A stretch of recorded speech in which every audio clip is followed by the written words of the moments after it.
Não é.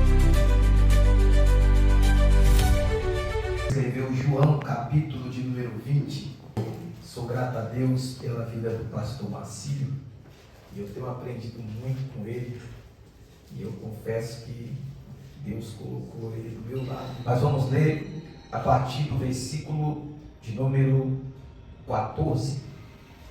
Está escrito assim: tendo dito isto, voltou-se para trás e viu Jesus em pé, mas não sabia que era Jesus. Tendo dito isto, voltou-se para trás, viu Jesus em pé, mas não sabia que era Jesus.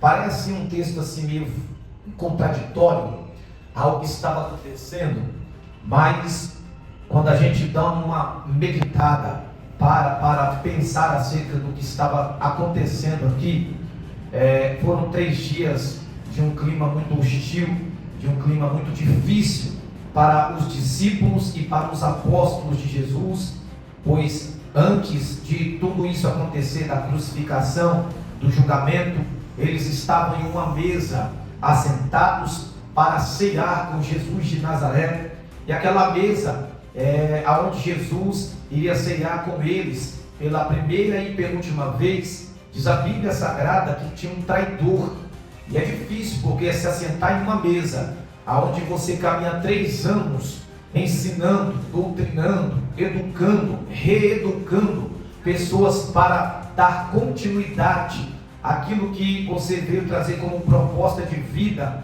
e depois desta vida, a vida eterna, que foi o caso do que Jesus veio fazer, resgatar e salvar o que se havia perdido, tanto para os judeus, quanto para os gentios, e como para todos os povos e línguas da terra. A gente vai ver que Jesus, ele escolheu ir debaixo de oração, homens a Deus, e no final, quando ele vai, e eu creio que toda mesa é uma comemoração, toda mesa que prepara-se ali uma janta, um almoço, um café da manhã, é para se ter alegria, é para se ter ali uma comunhão, uma coinonia, é uma conversa sadia, alguém conhecer uma pessoa nova, conhecer pessoas que estão ao seu redor. No caso, Jesus sentou ali para ele inaugurar aquilo que seria a nova e eterna aliança, o Novo Testamento, que seria agora inaugurado no seu sangue, que seria derramado por toda a raça humana. E a Bíblia diz que Jesus vai naquela mesa revelar um traidor, revelar uma pessoa que iria lhe trair, iria ser o precursor do seu sofrimento. E a gente conhece que é Judas. Judas traz Jesus na mesa. Jesus se levanta, vai para o Getsemane. No Getsemane ele leva 3 discípulos, que vocês já conhecem muito bem. Desses 3, um vai atrás de Jesus até o pórtico do templo, aonde ele vai se assentar em uma roda que tem uma fogueira, que ele vai se acalentar, se esquentar, que é Pedro. E a serva do sumo sacerdote o reconhece, que ele é um deles, daqueles que andavam com Jesus. Pedro nega, Pedro vai desconversar que ele não o conhece, que ele não andou com ele, mas ele andou, porque a serva do sumo sacerdote disse para Pedro: olha, você fala como ele fala, você já anda como ele, você tem as características dele, o DNA na sua vida. Diz a Bíblia que Jesus havia predito para ele: olha, Pedro, eu roguei ao Pai por vós, para que ele fortaleça a fé de vocês, porém você vai me negar. O diabo me pediu vocês para que eu possa cirandar com as vossas almas. Esse texto é interessante, e a Bíblia diz que Jesus, antes de tudo acontecer, já havia feito uma oração, um pedido, um rogo a Deus, para que eles não fossem ali subordinados pelo diabo e eles recuassem para trás. Isso é o poder da oração. A Bíblia diz que Jesus vai para o Getsemane, chama eles para a oração. Jesus ora, e quando Jesus vai até eles, eles estão desapercebidos, dormindo. A Bíblia diz que Jesus nos orienta: olha, orai, vigiai, para que vocês não caiam em tentação. E diz a Bíblia Sagrada, Lucas é quem diz, por ele ser médico. E é interessante isso, que João estava lá, João não relata. Pedro estava lá, em nenhuma das epístolas Pedro relata. Tiago estava lá, mas ele também não relata nas suas epístolas, ou na sua epístola, mas Lucas não estava. Mas como Lucas colheu informações acerca de tudo o que aconteceu, daqueles que viram Jesus Cristo operando desde o seu batismo até a sua morte e ressurreição, Lucas colhe informação, e alguém informa para Lucas: olha, depois que a gente viu ele levantar da oração, ele levanta suando grandes gotas de sangue, que é uma hematidrose, quando alguém está sofrendo uma pressão psicológica muito forte, que sabe do que vai passar, e ele começa a suar gotas de sangue. Ali já estava sendo anunciado para os discípulos qual seria o sofrimento de Jesus. Mais atrás, no capítulo 18 de Mateus, ele diz para os discípulos que ele beberia o cálice do sofrimento de Deus pela raça humana. A Bíblia Sagrada diz que Jesus vai sofrer o elo da morte.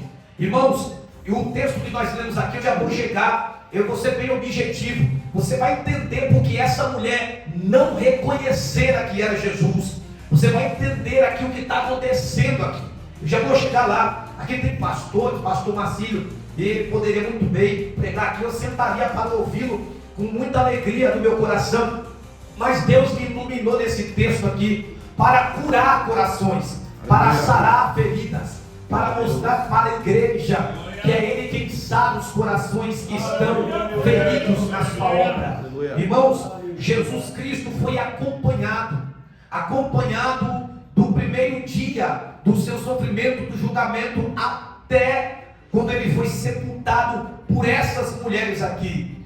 Por essas mulheres e por um discípulo chamado João. Eles viram, presenciaram todo o sofrimento.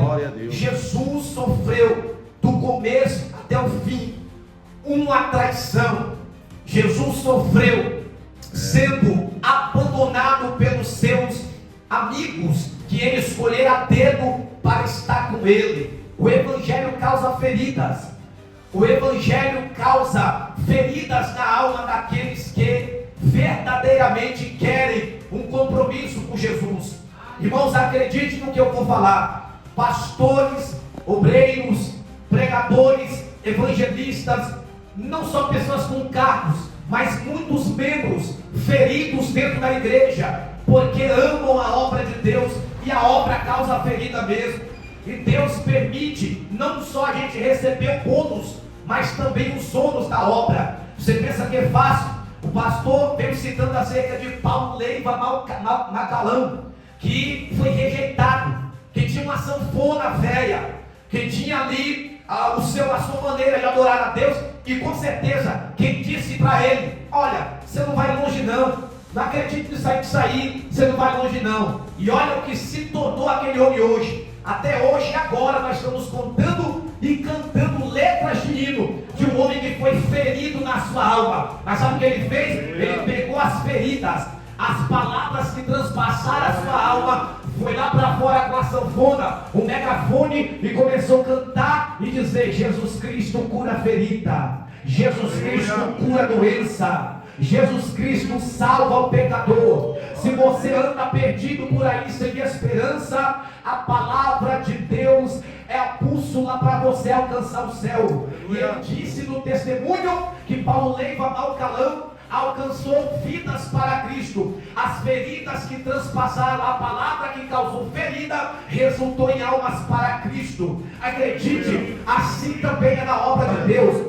As feridas que nos causam, as feridas que nos machucam, nem sempre é para nos matar, mas é para nos fortalecer. Eu ouvi uma frase de um pastor que ele diz: o mal que te fizeram foi o bem que te trouxeram. A minha sogra, vou falar dela aqui, ela já partiu, já morreu. A minha sogra, ela foi abandonada de pai e mãe quando era uma jovem na Bahia.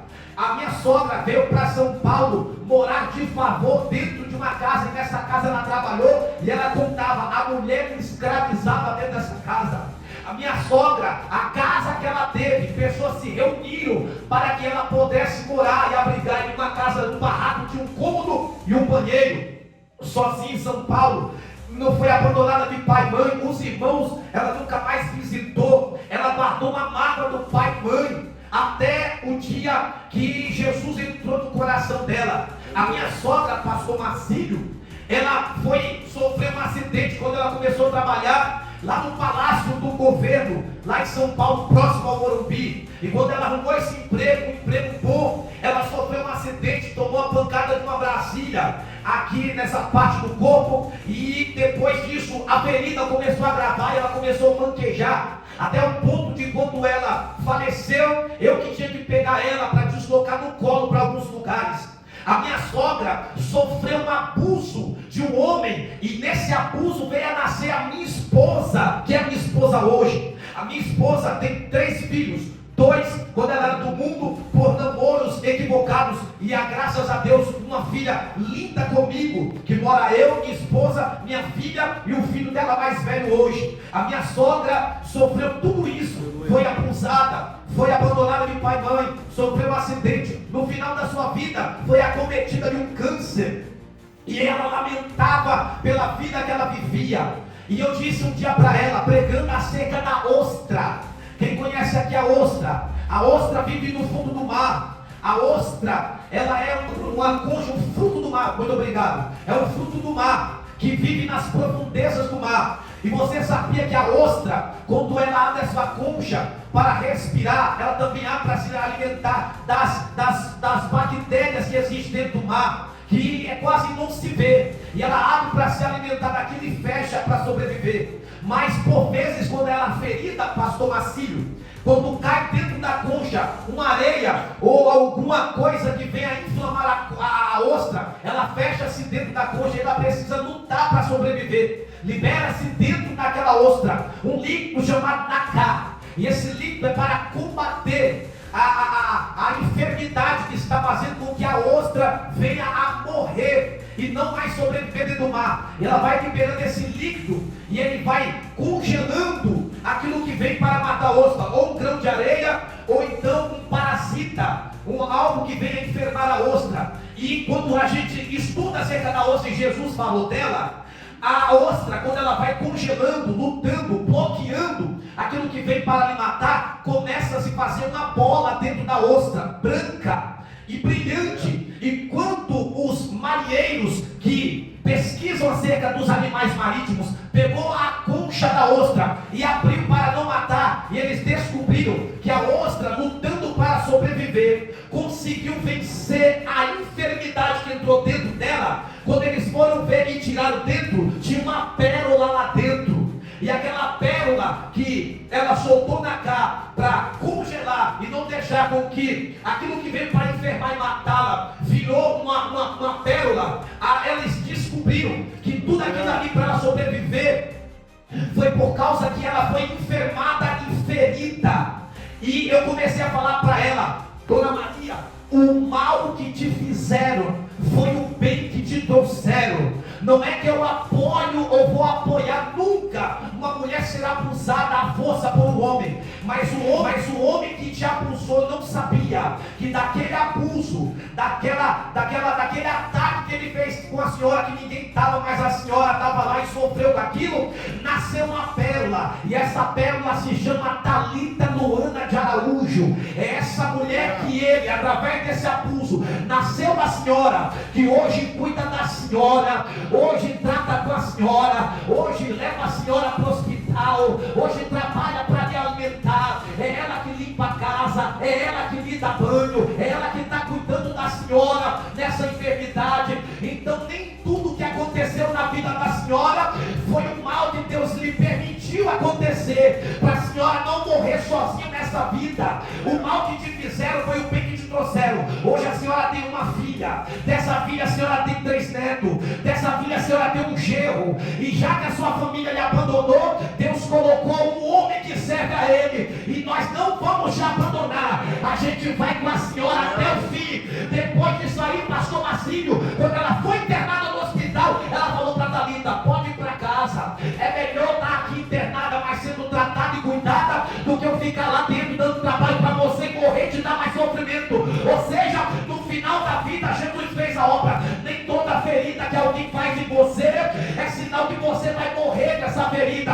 Deus tem um trabalhar com tudo isso que está acontecendo. E por que eu estou falando e falando isso?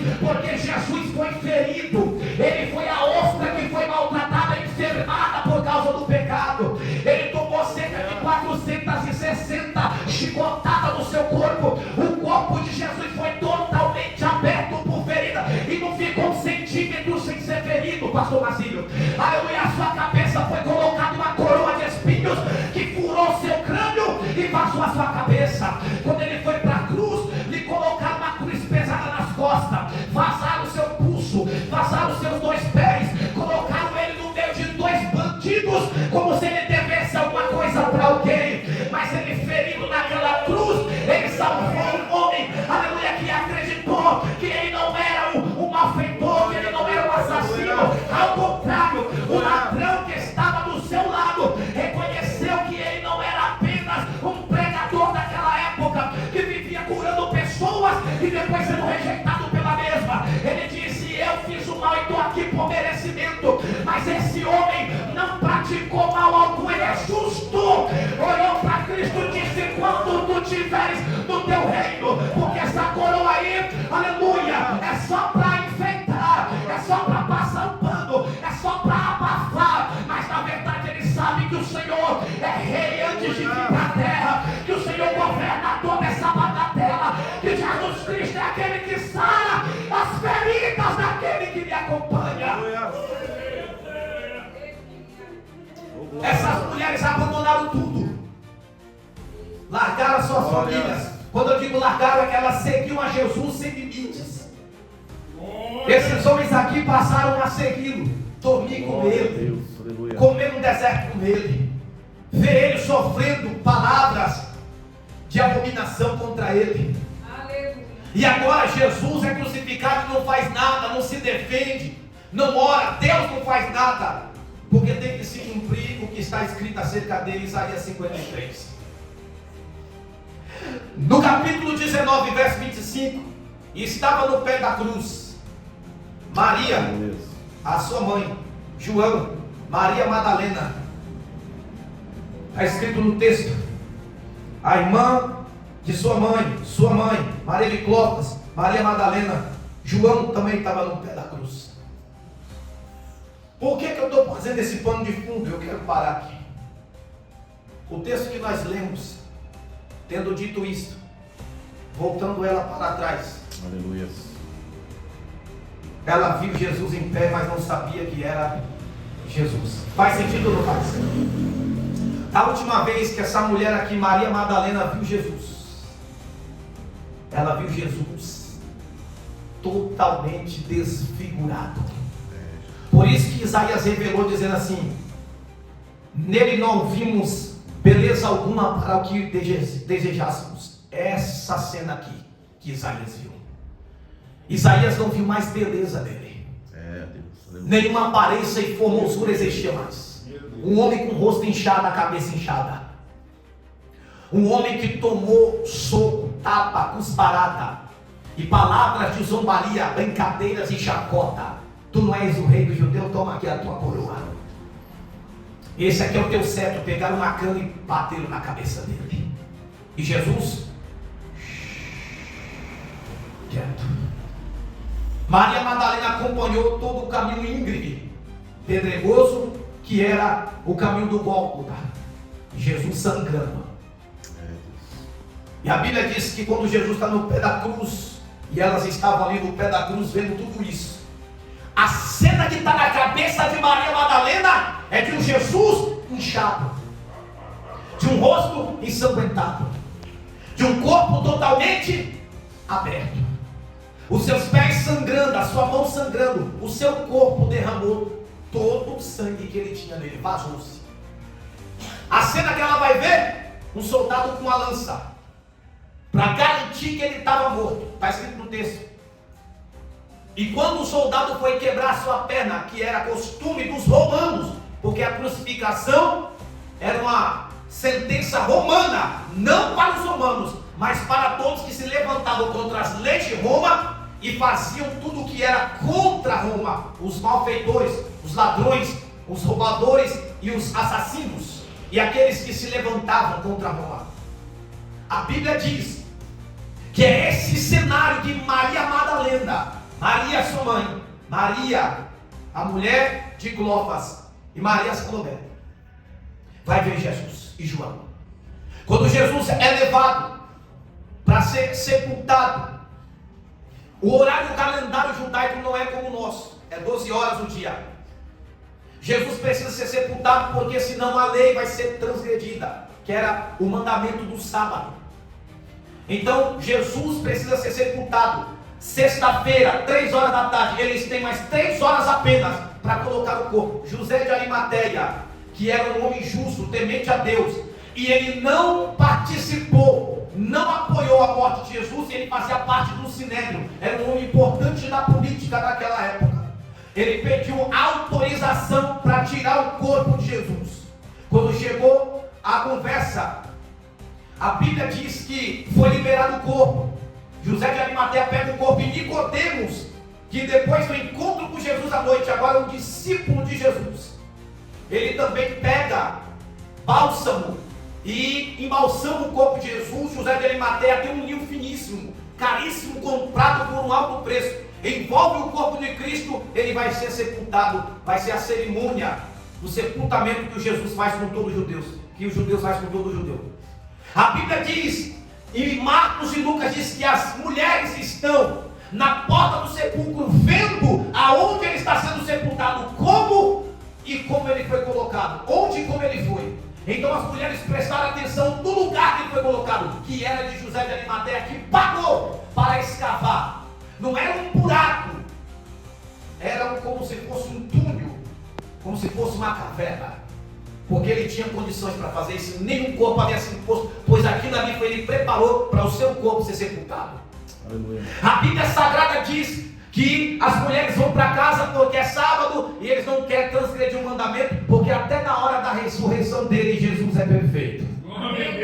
Não houve transgressão, não houve pecado. Se elas não obedecem à palavra, haveria uma mancha no ministério dele. Mas até na hora do seu sepultamento, a palavra de Deus foi cumprida com excelência. O diabo não tem o que acusar. Glória a Deus. Quando no domingo pela manhã o sol está nascendo, as mulheres saem, vai até o sepulcro. Quando ela chega, um anjo anuncia: o que é que vocês vieram buscar entre os mortos? Aquele que está vivo. Aleluia. Glória a Deus. Jesus Nazareno já ressuscitou, como ele havia dito na Galileia. Ainda está o local onde ele havia pregado. As mulheres saíram daquele lugar e foram avisar os discípulos. E olha a mensagem de Maria Madalena. Olha como Maria Madalena está carregando um trauma dentro dela. Ela não acreditou na palavra dos anjos. Ela disse para João e para Pedro, para Pedro e João, roubaram o corpo do nosso Senhor.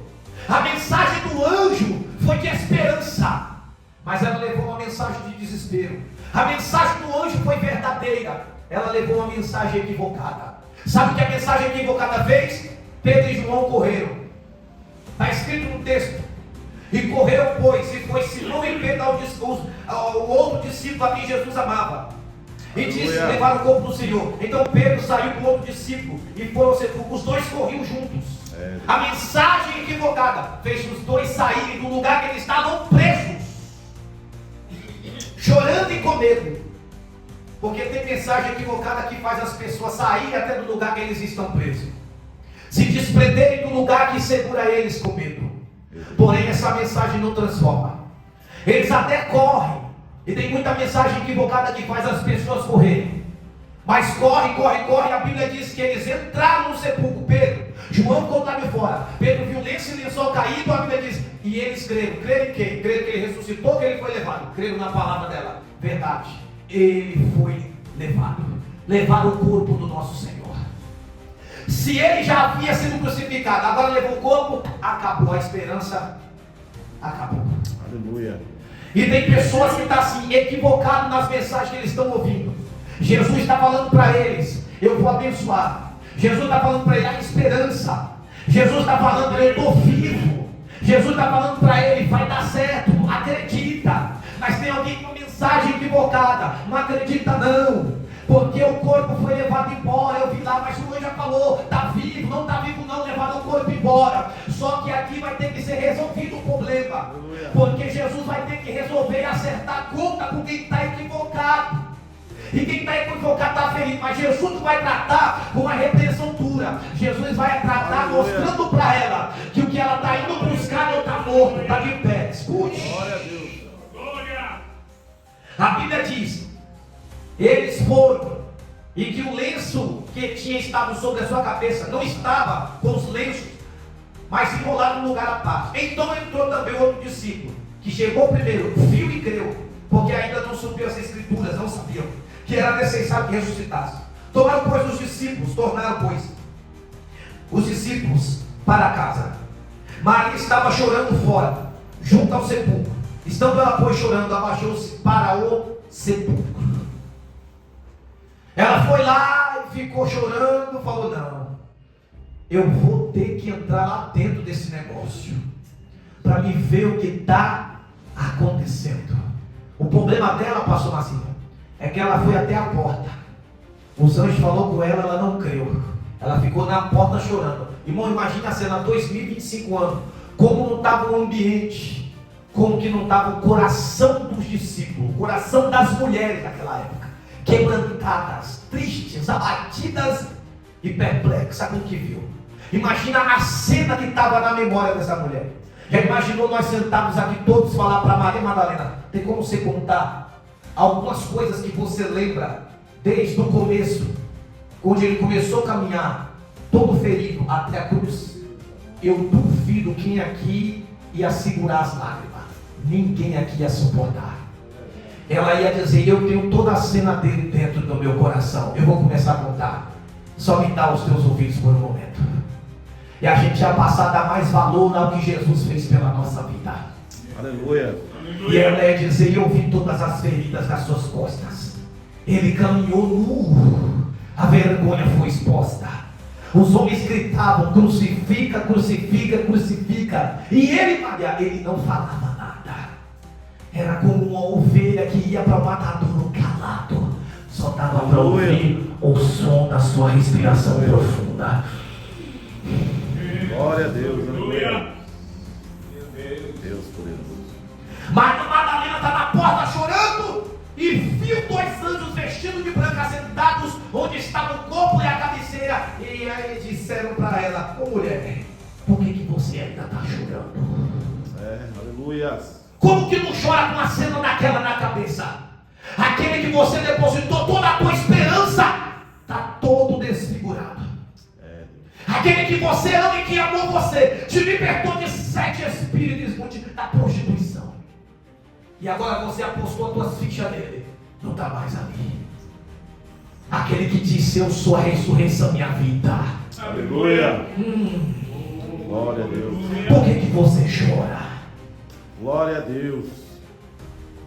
E a mulher respondeu: levaram meu Senhor. Levaram quem? Meu Senhor. Meu Senhor, morto, desfigurado, parado, colocado em uma sepultura que ela não está vendo mais, mas ela continua insistindo: ele é o meu, morto ou não, ele é o meu, na sepultura eu vendo ele ou não, ele é meu, se ele se apresentar para a minha vida, ele é o meu, se eu ver ele, ele é o meu, se eu não ver ele, ele continua sendo meu. Ah, se na igreja tivesse mais crente Madalena, aleluia, que mesmo ferida na sua alma, ela levantasse a sua voz e dissesse para o inferno ouvir: ele ainda é meu Senhor, Satanás. Aleluia, eu vendo o resultado na minha família ou não, ele é meu Senhor. Oh glória, o meu filho, meu pai, a minha mãe, meu irmão, meu tio, minha tia, minha avó, meu avô, meu parente, meu vizinho, aleluia, não querendo ele, ele é o meu. A igreja é cheia ou vazia, ele é o meu. Aleluia, dando glória a Deus ou não dando glória, ele é o meu. Aleluia, como que Jesus é o teu Senhor? Só como ele está te favorecendo, ou mesmo depois que as pessoas estão crucificando ele novamente, difamando a obra, ele ainda continua sendo o Senhor. Satanás morto ou vivo, reinando no trono ou numa cruz pendurado, ele ainda é Rei dos Reis, Senhor dos Senhores. Aleluia. Glória a Deus. Ele é o meu Senhor, cadê o corpo? Levaram, não sei o que puseram. Aí é o texto que nós lemos. Tendo dito isso, ela voltou-se para trás. Deus. É mais ou menos assim. Anjo falando. Ela disse: eu não quero nem saber. Eu vou embora. Mas ele ainda é meu Senhor. Glória a Deus. Quando ela voltou-se para trás, Aleluia. Maria Madalena foi embalsamar o corpo, levou especiarias, que eram ritual dos judeus.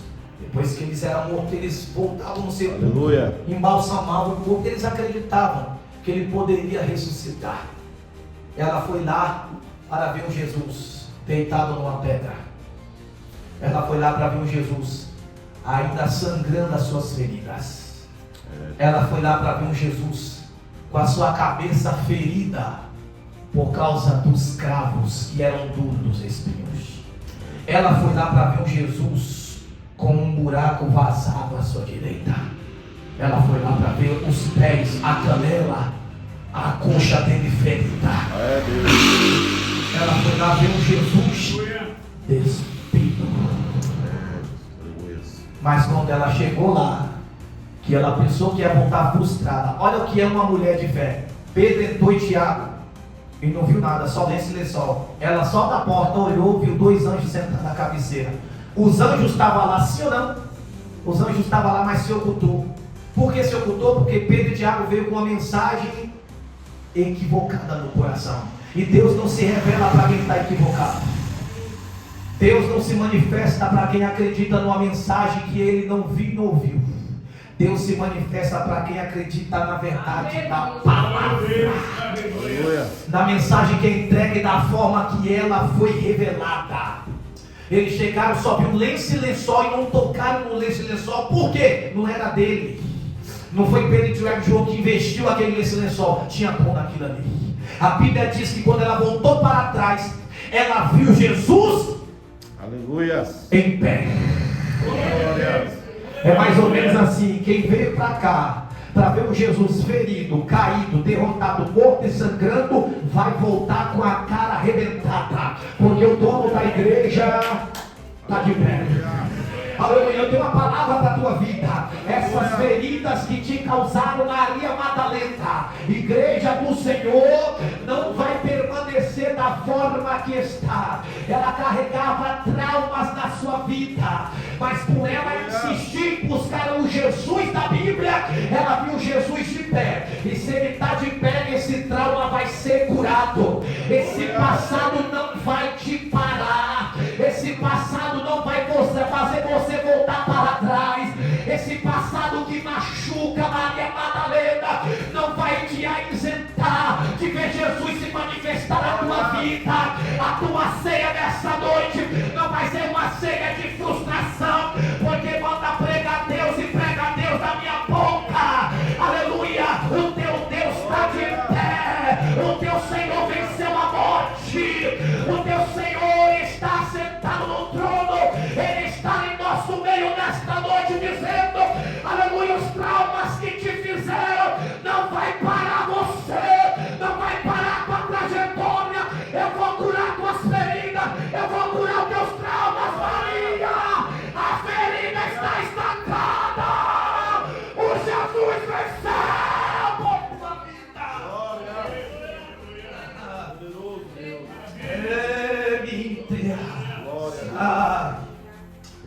Eu vi Jesus em pé, mas não sabia que era Jesus.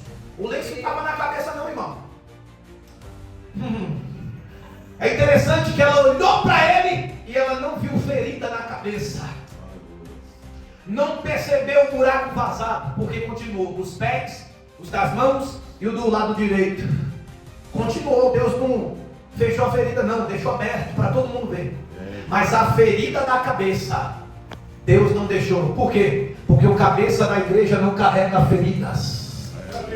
Aleluia. A cabeça da igreja é Cristo pensante, aquele que coordena a igreja. Os espinhos furaram apenas o couro cabeludo e o crânio, mas o Espírito de Deus permanece intacto.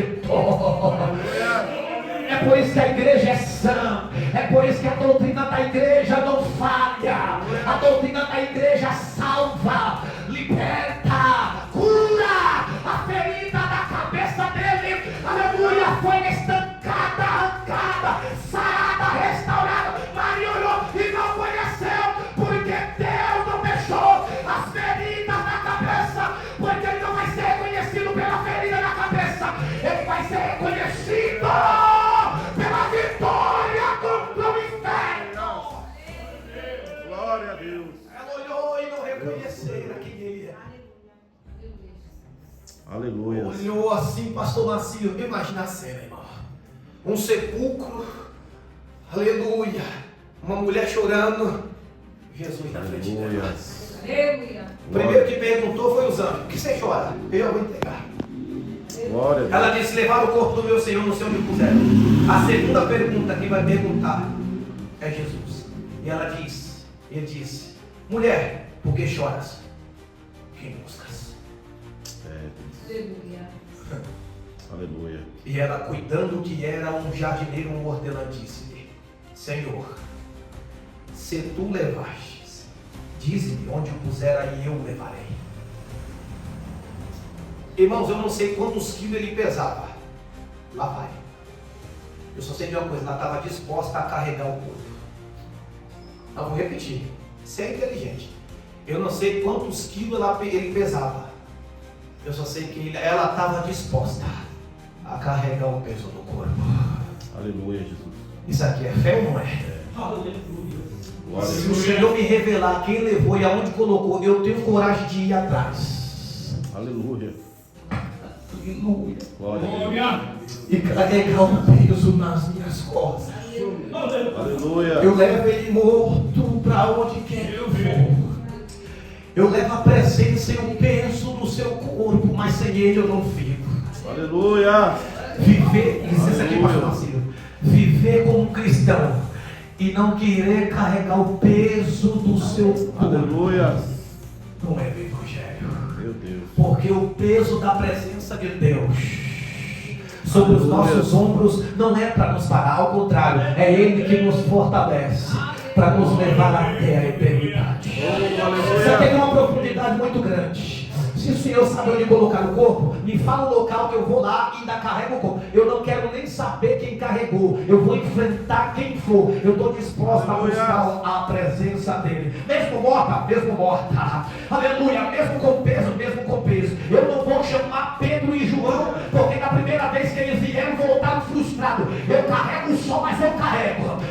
Nem que eu chego na casa, que ele está trancada, parto lá, e destaque o corpo, eu carrego sozinho. Mas se vier sem a presença dele, nem morto, me desculpa, mas chegar aqui e não querer levar Jesus para casa, é melhor ficar em casa dormindo. Você vai voltar para casa curado, restaurado, cheio da presença, mas não vai carregar ele morto não. É ele que vai te carregar.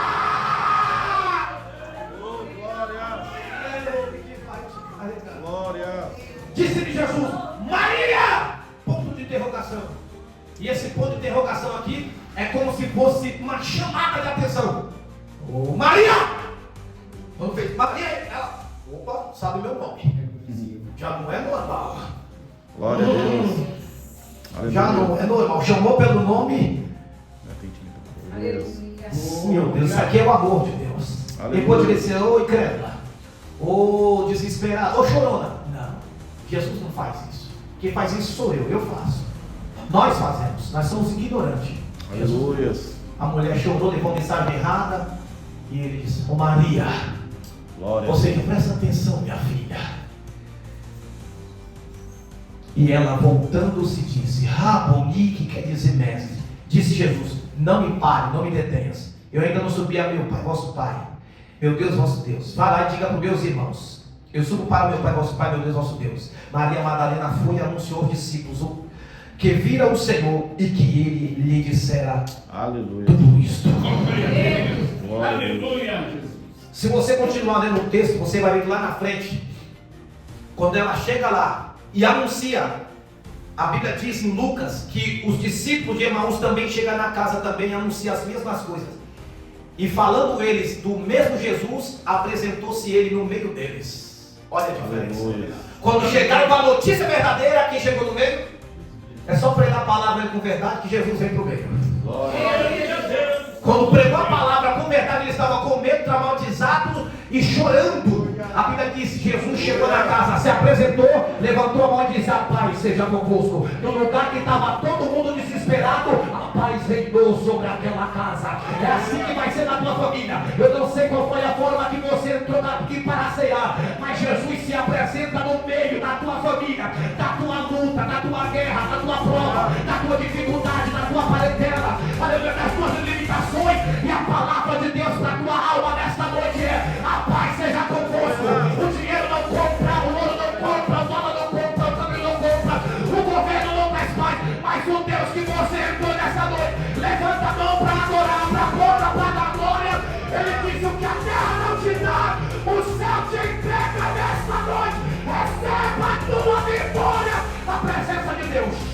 A pressão